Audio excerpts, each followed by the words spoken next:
Bonjour, et comme promis, on se retrouve aujourd'hui pour la présentation du mini que j'ai fait grâce au tutoriel de Gwen. J'en parlais dans ma vidéo précédente.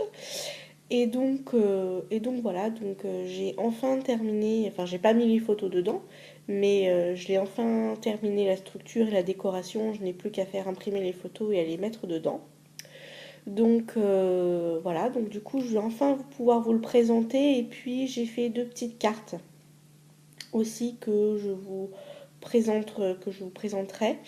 Voilà, et si vous souhaitez le tutoriel de ces cartes ou d'une de ces deux cartes, vous pouvez me demander, il n'y a pas de, y a pas de souci. Je vais commencer par vous montrer mon mini album. Donc le voici. Voilà, je l'ai fait sur le thème de Disney. Enfin, j'ai pas utilisé des papiers sur ce thème, mais voilà, comme c'est un mini-album que j'ai fait par rapport à ma petite journée à Disney, du coup, voilà, j'ai voulu quand même un petit peu rappeler cette journée. J'ai utilisé un gabarit d'une étiquette d'une décoration de Noël que j'ai acheté en souvenir là-bas.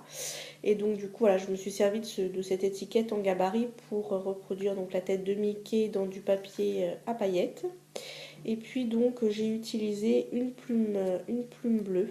Alors au début je voulais utiliser une plume blanche, mais je n'en avais pas, donc du coup je me suis dit que le bleu se mariait bien avec la couleur du papier. Et sinon j'ai utilisé les papiers Tilda, donc c'est Winter Memory si je me souviens bien. Donc voici, donc j'ai utilisé de la dentelle, donc pareil de chez Tilda. Et sur cette partie-là de la couverture, j'ai perforé donc avec ma perforatrice de bordure de chez Martha Stewart. Voilà. Donc l'album s'ouvre comme ceci.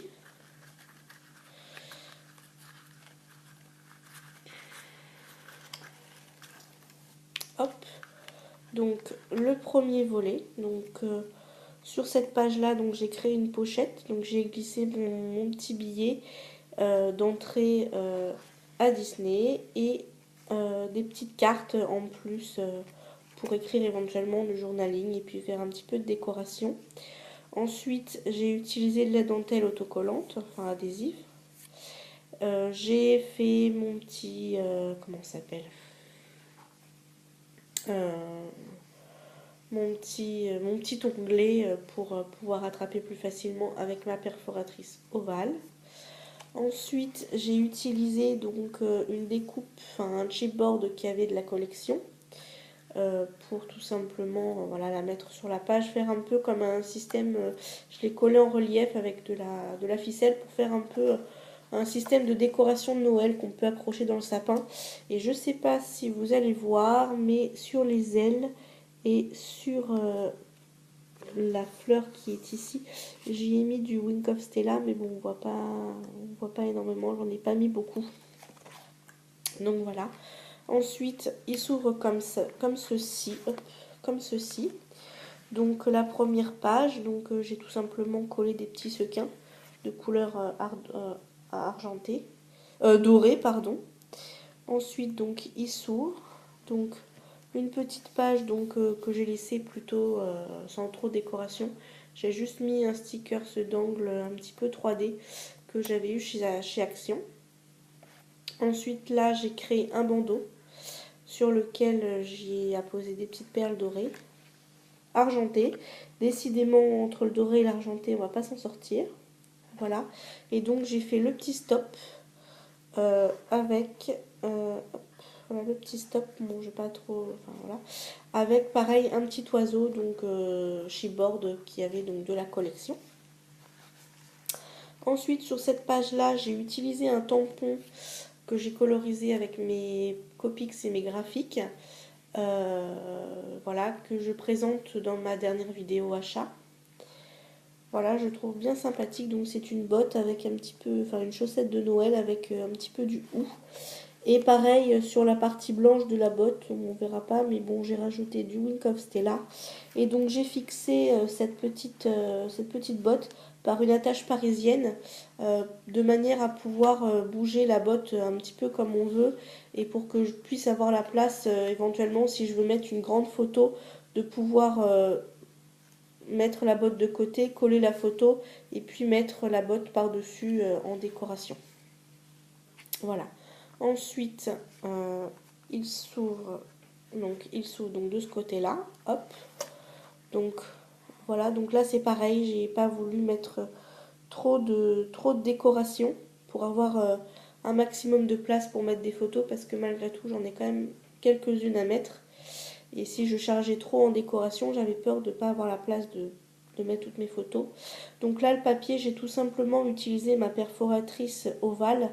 Et donc, j'ai coupé donc, les coins, les 4 coins. Et donc, j'ai ancré à la walnut stain tous mes bords. Et donc là, pareil, hein, j'ai utilisé, donc pareil, le papier était très décoré, donc j'avais pas envie de rajouter autre chose. Et donc, j'ai simplement fait ma perforatrice, enfin avec ma perforatrice bordure, fait donc les bordures.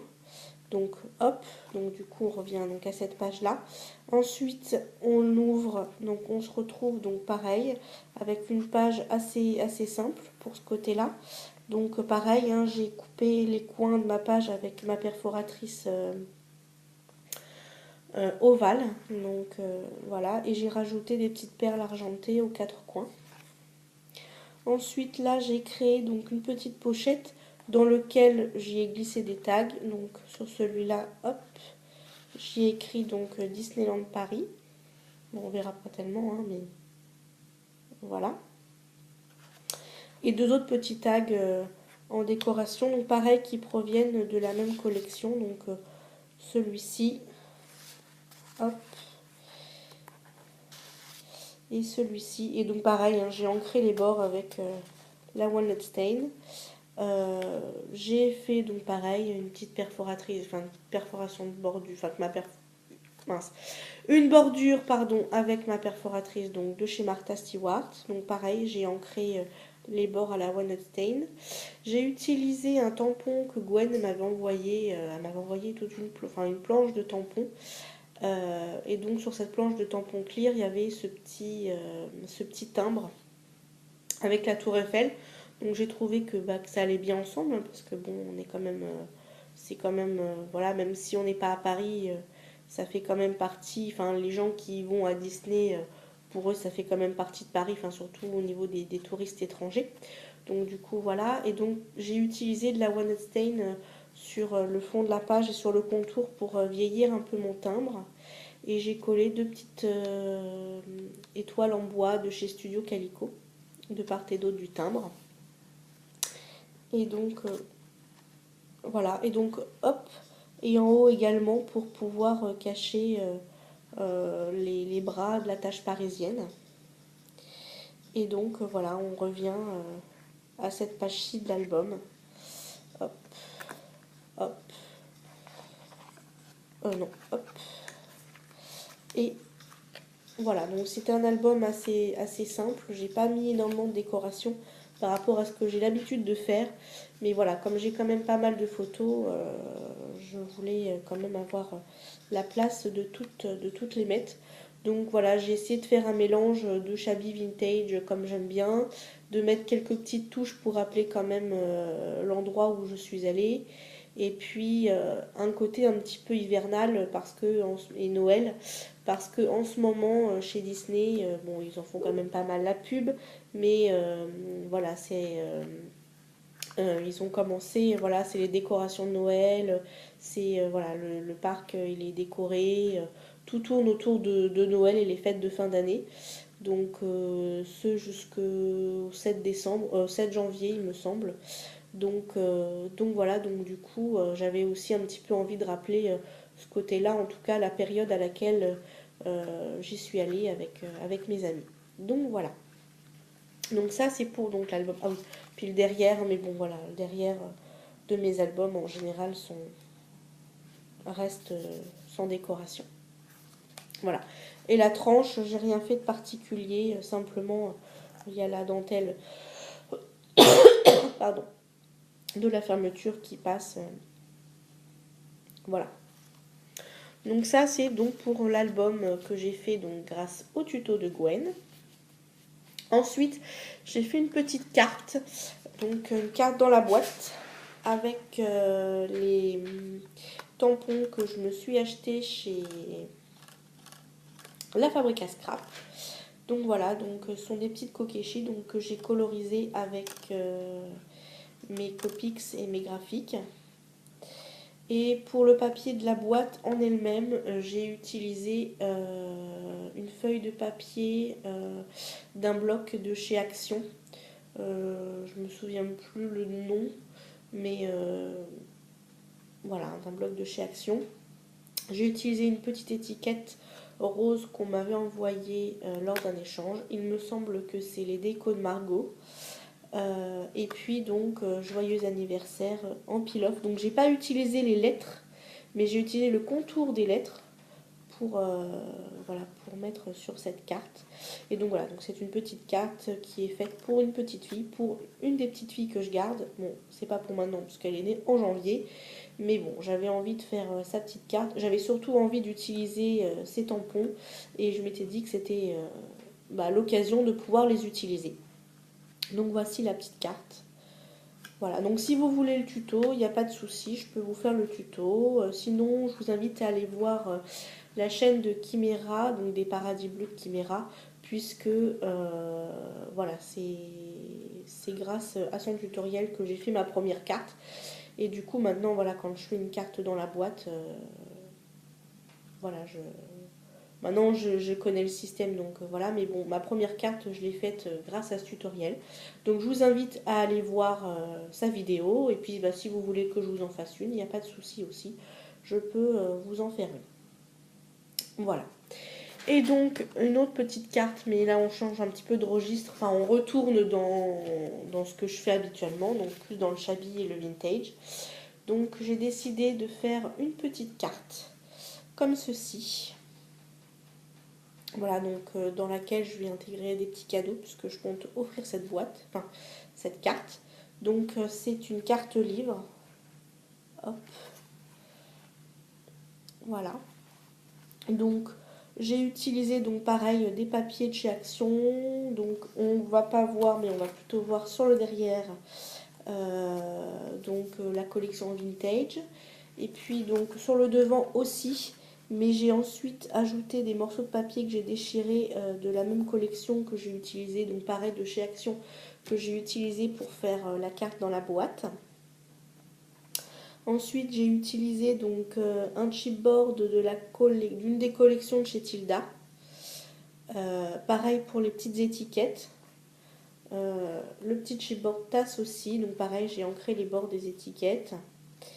Des petites fleurs, donc il y a des fleurs qui viennent de chez Carrefour, donc il me semble que celles-ci elles viennent de chez Carrefour quand ils font parfois quand ils ont des petites choses de loisirs créatifs.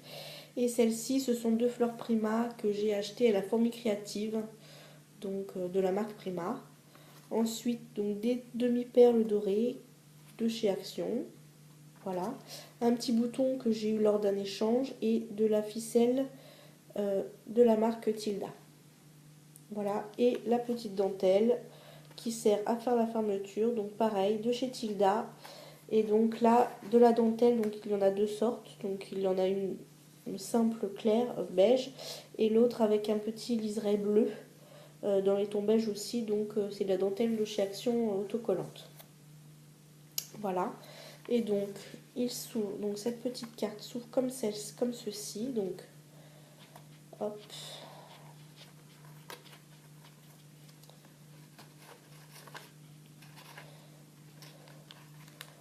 Voilà, hop, donc je vais enlever du coup les petites choses que je vais offrir.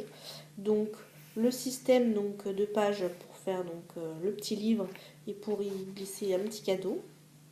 Donc là j'ai utilisé pour faire la structure de ma carte un basil blanc de chez Mae.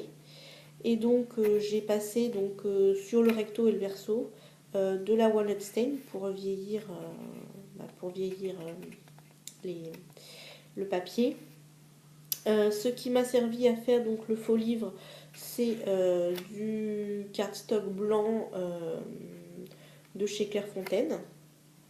Voilà, donc les feuilles à 4. Les petits embellissements, ce sont des petits embellissements que j'ai fait en pâte Fimo Airlight. Et là, à l'intérieur, c'est du papier que j'ai reçu lors de mon concours.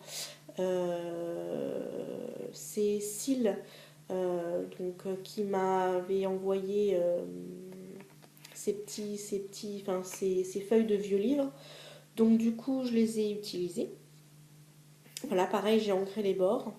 Je les ai collés avec de la colle vinylique et j'ai passé par-dessus de la colle vinylique pour vraiment protéger le papier. Et ensuite, donc, j'ai fait avec du papier, pareil, le même papier que ce côté-là. Donc, j'ai utilisé, donc j'ai coupé un rectangle à la base de la même dimension que la carte. Et ensuite, j'ai déchiré les bords et j'ai ancré à la walnut stain. J'ai utilisé une chute de ma couverture pour faire un petit bandeau et pour y glisser une petite carte. Voilà, dans lequel j'ai écrit mon petit mot. Et donc, pareil, la petite carte, c'est la chute de papier qui me restait de ma structure de carte. Et que j'ai, pareil, encore une fois, ancré à la walnut stain. Et j'ai utilisé un tampon de fond que j'ai acheté à la Fabrica Scrap, que je vous présente dans ma vidéo achat. Et donc, voilà, dans lequel j'ai glissé le petit mot. Voilà, bah écoutez, j'espère que cette vidéo vous aura plu. Si vous souhaitez le tuto d'une de ces de ces cartes ou les deux, n'hésitez pas à m'en faire part. C'est avec plaisir que je ferai ce tutoriel.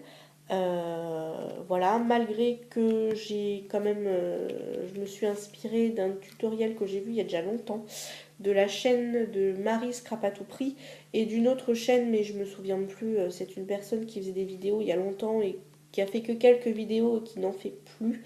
Et pareil, donc du coup j'ai fait un mix des deux tutoriels pour réaliser cette carte. Donc voilà, j'en avais fait d'autres aussi auparavant, c'est comme la carte dans la boîte. Voilà, la première fois je me suis inspirée du tutoriel et puis ensuite, voilà, une fois qu'on a la base, on fait un petit peu à notre sauce. Donc du coup là c'est un petit peu ce qui s'est passé.